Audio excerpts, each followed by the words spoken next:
জয় হিন্দ বন্ধুরা। এই মুহূর্তে সব থেকে বড় খবরটা বেড়ে আসছে পাকিস্তানের ঘরের ভেতর থেকে। যে খবরটিকে শুনে আপনারা অনেক আনন্দিত হবেন। তাই শুনবার আগে প্লিজ আগে ভিডিওটিকে ঠকা লাইক করুন আর চ্যানেলটিতে নতুন হলে সাবস্ক্রাইব। কেননা পাকিস্তানের ঘরের ভেতর আবারও জঙ্গি হামলায় রক্তাক্ত হলো পাকিস্তান। উপনির্বাচনের প্রচারে গিয়ে ধামাকায় মৃত প্রাক্তন সেনেটর সহ ৮। ফের একবার জঙ্গি হামলায় রক্তাক্ত হয়ে পড়ল পাকিস্তান।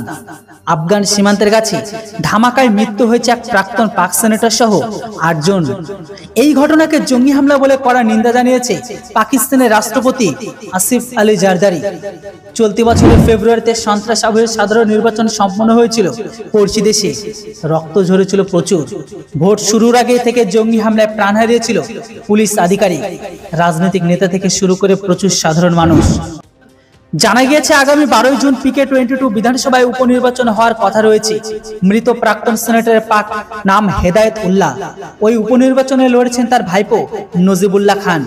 তবে বুধবার আফগান সীমান্তবর্তী অশান্ত এলাকা মামন্দ বাজারে ডামাডোলা ভাইপোর হয়ে প্রচারে গিয়েছিল হেদায়েত উল্লাহ।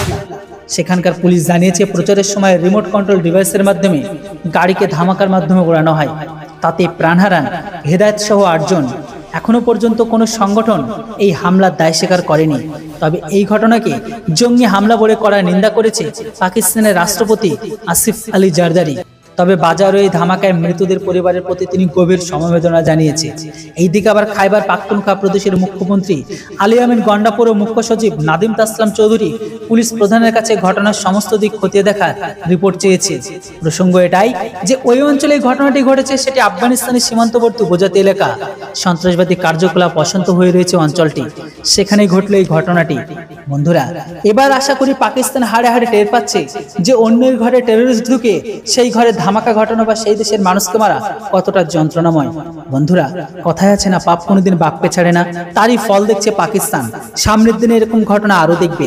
আপনারা যদি এই ঘটনা দেখে আপনারা খুশি হয়ে থাকেন তাহলে অবশ্যই কমেন্ট বক্সে আপনাদের মতামত লিখে জানান।